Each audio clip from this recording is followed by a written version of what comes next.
Velkomin í Icelandic Immersion, comprehensive Icelandic for Icelandic learners.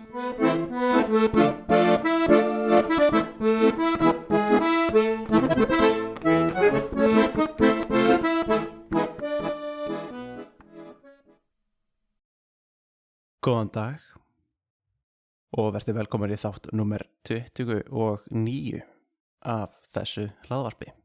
Í dag datt mér í hug að tala eitthvað sem að ég hef ekki beint undirbúið mjög mikið, en þetta er eitthvað sem ég er búinn að vera að pæla í síðastliðnu daga. Og það er þá kannski hvernig er hægt að gera betur í íslensku kennslu.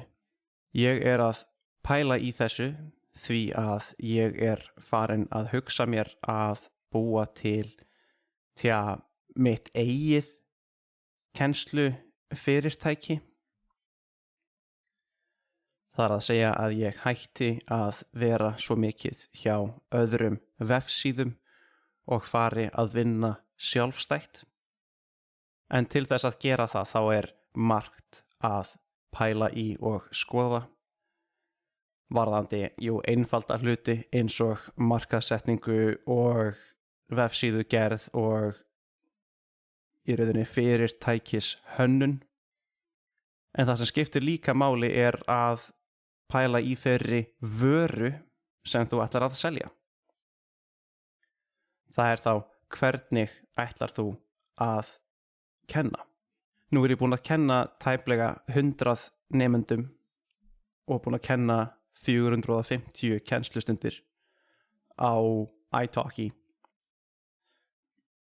Þar sem ég í rauninni byrjaði þennan feril, ef það mætti kalla þetta feril. Og ég er búinn að læra helling á meðan ég hef verið á þessari leið. Auðvitað hafði ég mínar eigin skoðanir á því hvernig væri hægt að hjálpa nemendum að ná þeirra markmiðum. Ég hafði þegar einhverja kennarareynslu sem hljóðfærakennari og tónlistarkennari og hef að sjálfsögðu líka verið nemandi í mörg ár að læra ýmsa hluti. Þannig ég skil ágætlega vel hvernig ég vil að mér sé kennt, hvað ég kann að meta hjá kennurum, en núna þegar ég hef verið hinum megin við borðið og þá í tungumálakennslu, þá er ég búinn að læra meira og meira hvað það er sem að fólk vill og hvað fólk þarf. Ég tek það tvennt fram af því að auðvitað eru markmið nemandans að fara að vera einhvers konar sértæk markmið. Þau eru kannski að fara til Íslands og vilja læra eitthvað lítið af málinu áður en þau fara þangað. Þau vilja kannski fá tækifæri til þess að tala meira, af því að þó að þau hafi lært að lesa íslensku og skilji hana ágætlega, annað hvort lesna eða í hlustun, að þá fá þau ekki mjög mörg tækifæri til að tala við einhvern Íslending. En það er þá vilji nemandans. En þarfir nemandans er eitthvað sem að kennari væri betri í að ákveða fyrir nemandan. Þar sem að markmiðið er kannski opinskárra, að það sé ekki jafn sértækt. Það gæti verið bara, ég vil læra íslensku og ég ætla að reyna að læra eins mikið og ég get á 3 mánuðum. Það er alveg skýrt markmið, en hvernig ætlarðu að gera það á sem bestan og öruggastan máta? Þar gæti einhver eins og kennari sagt, ok, þú ætlar að gera þetta núna og geyma þessa hluti og við komum að því seinna. Einbeittu þér að þessu fyrst og svo getum við farið lengra. Þá er kennarinn með þarfir nemenda í huga. Yfir þessa kennara reynslu mína og þá íslensku kennslu reynslu mína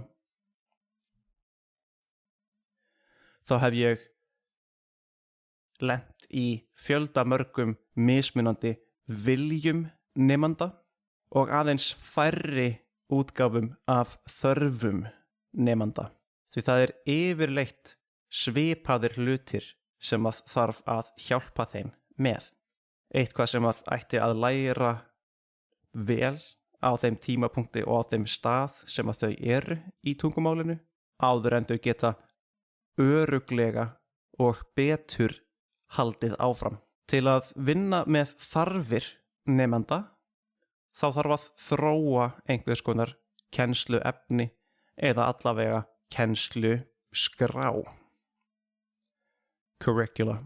Mér þykir það að vera full formlegt að segja að það eigi að vera eitthvað mjög ákveðið hvaða hluti þú átt að læra hvenær, af því að þá rekumst við á hinn típisku vandamál með tungumálakennslu almennt. Það er að hún fer ekki eftir áhugasviði nemanda.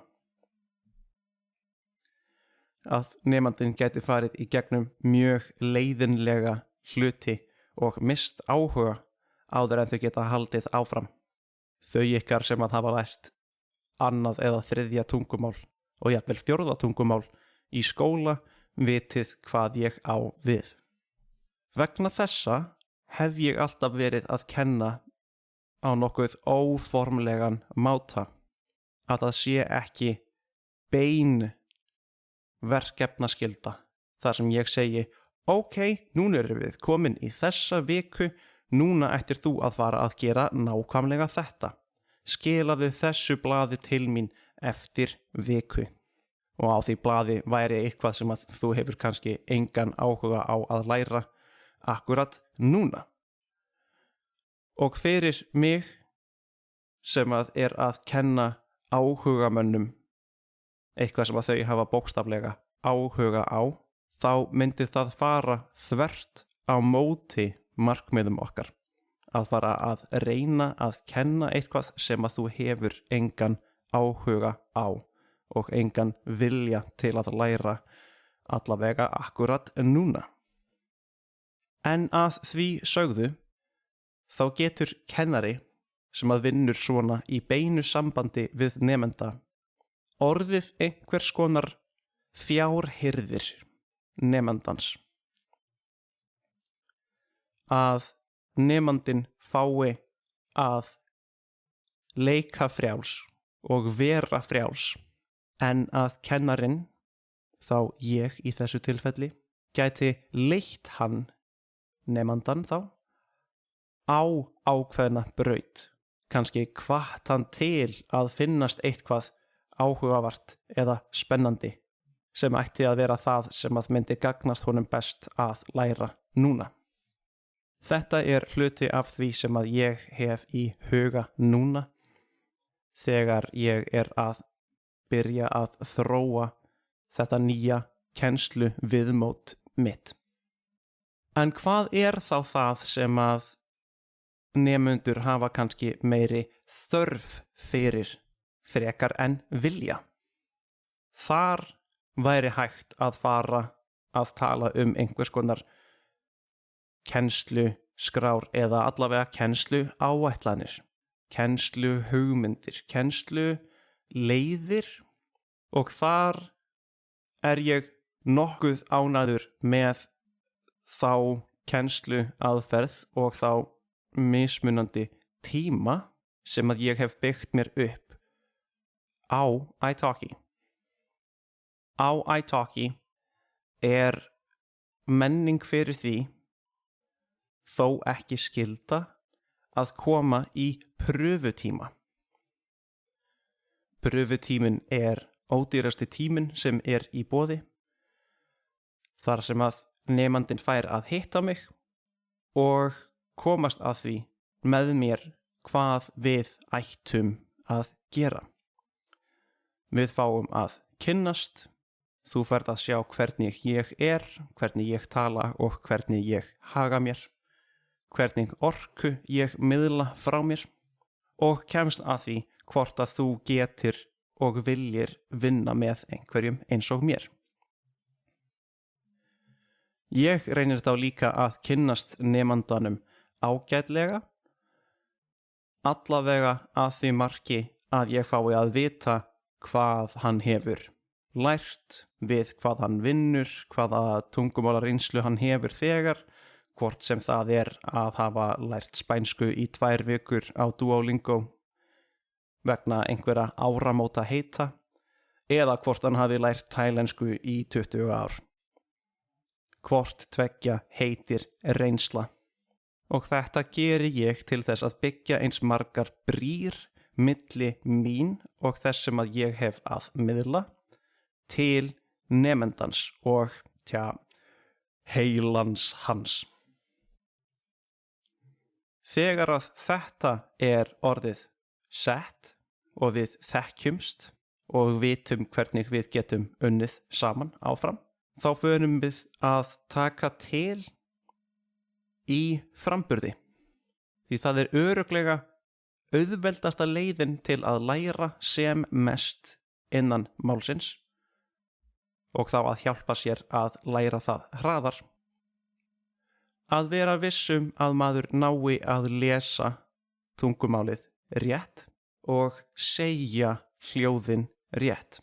Vegna þess að ef að þú kemst í form að segja hlutina rétt, þá ferð þú að heyra betur hvernig talaða málið tengist ritaða málinu, sem þýðir þá líka að þegar þú lest, þá bætiru hlustunina þína og þegar þú hlustar, þá bætiru lesturinn þinn.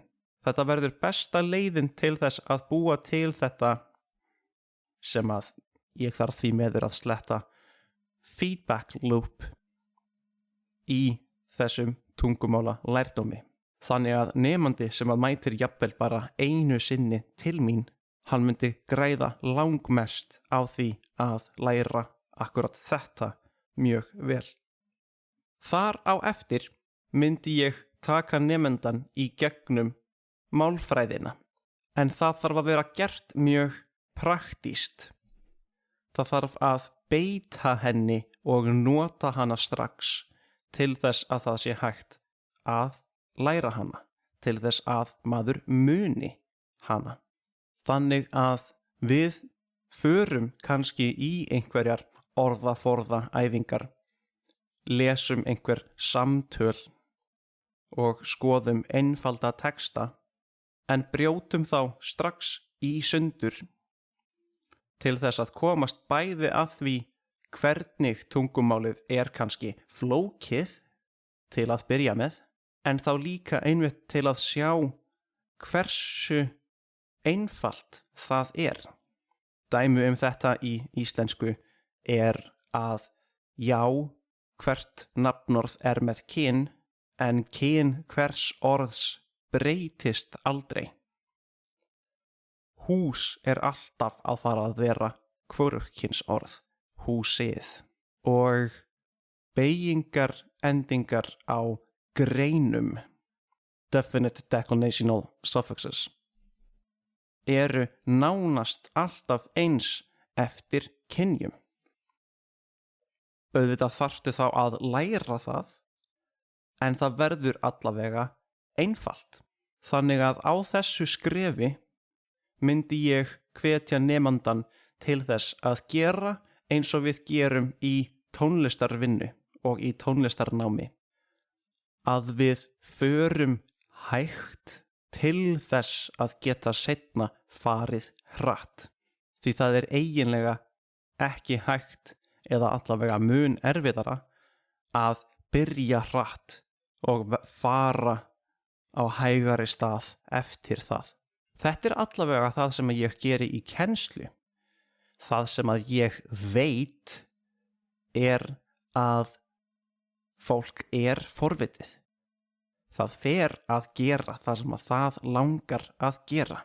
Það sem ég geri í tímunum kannski að fara að vera langdregið eða kannski of einfalt. Ég að passa það of mikið að nemandinn nái að gera rétt oftar en þau gera eitthvað vitlaust og fer þess vegna mjög hægt. En nemandinn klárlega að fara að gera eitthvað hraðara í frítíma sínum. Að lesa meira, að hlusta meira og ganga erfiðlega með það. En það gengur allavega miklu betur vegna þess að þegar við vinnum saman þá tókst okkur að gera góða, hæga vinnu sem að byggir upp út frá sér. Næsta skref á eftir þessu þegar að málfræðin byrjuð að vera nokkurn veginn sest hjá nemandanum og það mjög oft sem að ég fæ nemendur til mín sem að eru búnir með þessi skref sem ég búin að nefna á undan. Þá snýst það kannski minna það að pæla svo mikið í málfræðinni nema þegar að auðvitað gerist eitthvað vitlaust. Þá getum við skoðað hvernig við getum lagað það þannig að það gerist ekki aftur.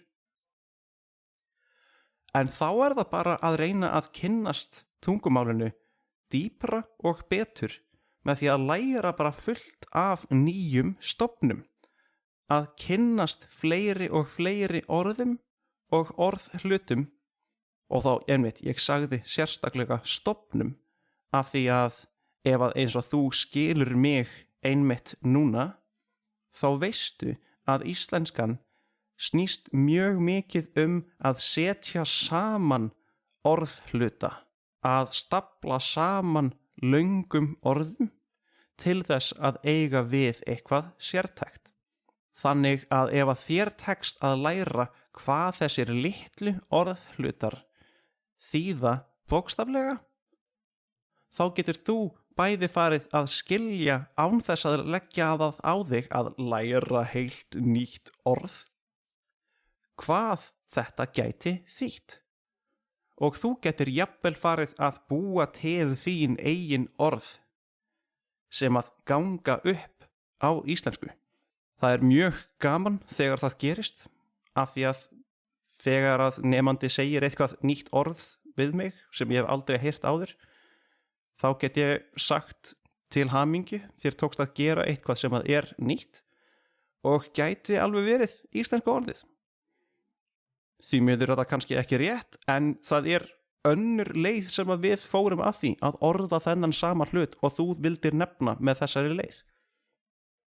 Það bara vegna þess að það 1000 ára menning fyrir því hvernig við höfum talað og eitt orð vann hina möguleikana og varð orðið. Fyrir lengra komna nörda þá mega þeir sem að hafa gaman af þessu endilega skoða færeysku því að fyrir utan framburðin þá þessi tungumál systkina tungumál. Íslendingar og færeyingar tala hvort annan sem frændur. En málsaga beggja tungumálanna eiginlega sú sama. Að hafa verið norræna, festast í einangrun úti á Atlantshafi og hafa mjög lítil afskipti af Evrópu yfir allar miðaldirnar, næstum því fram á 19. og 20. öld. Og þá gerist það að íslenskan finnur kannski upp einhverja leið og ákveður að þetta orðasamband, þetta orðapar þýði þessi hlutur og færeyingarnir gerðu það sama nema komust bara að annarri niðurstöðu. Og þá komum við að síðasta stiginu sem að fólk sem að hefur eiginlega náð tökum á öllu málinu. Það þarf bara annaðhvort að halda sér í formi eða að ná bara að líða betur með þá miklu þekkingu sem að það hefur. Og það þá þegar að fólk farið að tala svo vel að það næstum því ekki hægt að heyra hvað að í málinu þeirra. Og þá það bara að tala saman, eiga langar samræður á íslensku, gjörsamlega óhindrað og ég reyni þá að koma nemandunum á þann stað að hann gæti farið að gera villur. Því að þá loksins geti ég hjálpað eitthvað og kennt eitthvað. En annars snýst það bara að fá æfingu í að tala meira. Þessi 4 eða 5 þrep eru þrep sem að ég hef núna náð ágætis reynslu í hjá iTalki og mig grunar að þegar og ef ég fer að búa til eitthvað batteri fyrir sjálfan mig sem sjálfstæður kennari, þá mun ég halda mér við þessa braut, við þessi stig. Hver er reynslan þín? Hvað finnst þér að tungumálakennarar megi almennt vera betri í? Er eitthvað í því sem að ég nefndi núna sem að þér finnst vera rétt eða eitthvað sem að er jafnvel rangt eða eitthvað sem mætti bæta eða hugsa öðruvísi? Hvað er til dæmis eitthvað sem að þér fannst vanta á meðan þú varst að ná þessu stigi innan íslenskunnar sem að þú ert komin á núna ef að þú skilur það sem ég er að segja? Þú mátt endilega senda mér skilaboð í gegnum Facebook síðu þáttarins ef að þú hefur einhverjar athugasemdir hvað þetta varðar, og svo er ég auðvitað líka á Patreon, það sem er bæði hægt að nálgast síðuna mína með fríum aðgangi og svo líka með greiddum aðgangi, þar sem að þú gætir auðvitað fengið að sjá uppritunina af þessum þætti. Ég ætla ekki að hafa þetta lengra í dag. Ef að þú hefur náð svona langt inn í þáttinn, þá þakka ég þér fyrir að hlusta og þangað til næst. Takk og bless. Hello again, it's me. Now in the wrong language, I just wanted to let you know that if you're interested in seeing a transcription of this episode that you just listened to, or any of the other episodes, then that's available to you through my Patreon page. That's going to be within the Linktree link that you're going to see in the description of this episode. So if you're interested in finding the Patreon page, the Facebook page of the show, or even my teaching page on italki, then all of that's going to be found underneath that little umbrella that is the Linktree link there. So don't be shy, click away. Thanks again for listening, and hope you'll come again. All right, take care.